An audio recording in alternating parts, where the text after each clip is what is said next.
Salut, j'espère que vous allez bien. Ben voilà, je reviens encore une fois de plus pour vous donner mon avis sur un sujet qui me tient à cœur, comme vous le savez, le sujet sur l'identité africaine, l'identité culturelle africaine, l'identité génétique africaine. Ça,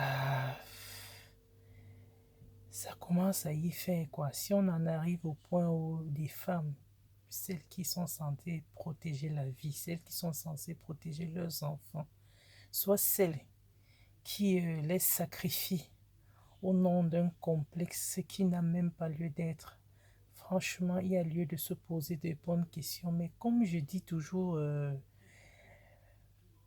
il n'est pas intéressant de les fustiger de façon frontale. On peut les interpeller. Je suis choquée. Mais je pense qu'on devrait fonctionner dans ces cas-là comme si on avait affaire à des personnes malades, pas dans un mauvais sens, hein. Franchement, des personnes qui ont besoin d'aide, qui ont besoin d'accompagnement, qui ont besoin qu'on les explique qu'elles font mauvaise route, parce qu'aller de façon frontale, on va bien se rendre compte que ça ne marche pas. Parce que si ça marchait, on n'en arriverait pas là. Je viens de voir une publication sur le mur de la sœur congolaise Aswa, docteur Aswa, que je salue en passant. Merci pour ce que tu fais. Je te suis tous les jours et je suis contente à chaque fois de voir ce que tu partages. Ça, c'était une parenthèse. Donc, comme je disais, j'ai regardé sur son mur tout à l'heure quelque chose qui, j'ai pas envie de dire qui a dépassé mon entendement, mais quand même, qui m'a fait me demander dans quel monde nous vivons. Dans quel monde vivons-nous où des mamans, des femmes se permettent d'aller chercher à mettre en danger la santé de leurs enfants tout simplement pour assouvir un complexe? Dans quel monde nous trouvons-nous? Plus grave encore, dans quel monde nous trouvons-nous quand certaines personnes, voyant comment ça se passe, osent dire, parce que quand j'ai vu ça, la vidéo, j'ai discuté avec certaines personnes qui me disent, mais bon Adèle, tu sais, chacun est libre de faire ce qu'il veut. J'ai dit, dans quel monde vivons-nous? Jusqu'où est la limite de chacun se mêle de sa vie, chacun s'occupe de ses patates, comme on dit souvent au quartier? Est-il logique de laisser faire?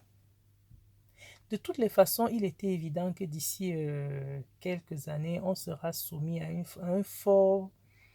un grave problème de santé publique, notamment en ce qui concerne les cancers de la peau et autres. Mais que ce soit fait par des personnes qui soient déjà adultes, qui s'assument, ça va. On peut dire à la limite, chacun, il est grand, il fait ce qu'il veut. Mais que des personnes adultes qui sont censées protéger les enfants soient ceux-là qui se trouvent en train d'acheter des produits qui vont leur faire du tort, tout au moins du point de vue de leur santé physique. Parce que, oublions, laissons même encore le côté d'identité culturelle et tout ça, mais au moins pour la santé physique d'un enfant, je ne comprends pas comment on peut laisser faire. Je ne comprends pas comment on en arrive à ce point.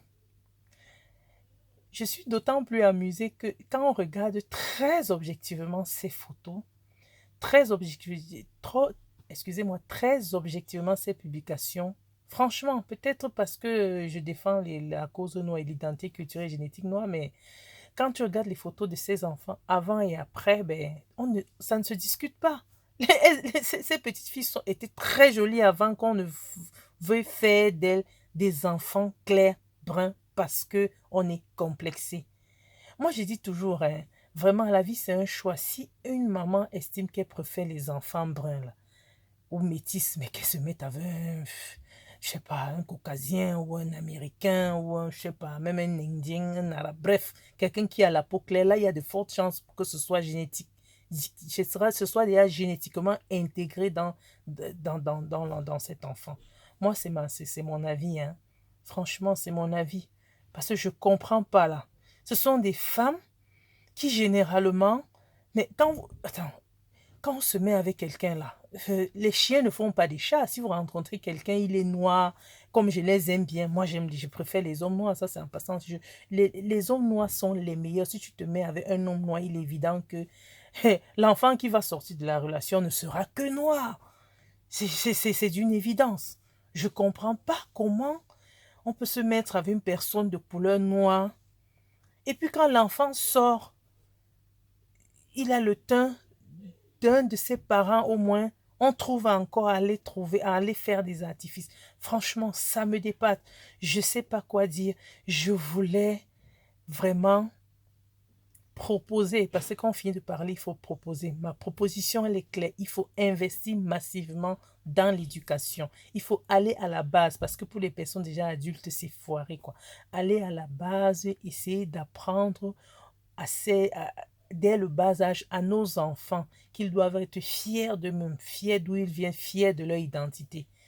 Comme ça, ils vont grandir étant des personnes, étant des personnes confiantes, ayant confiance en eux-mêmes et étant fiers de d'où ils viennent et qui ils sont.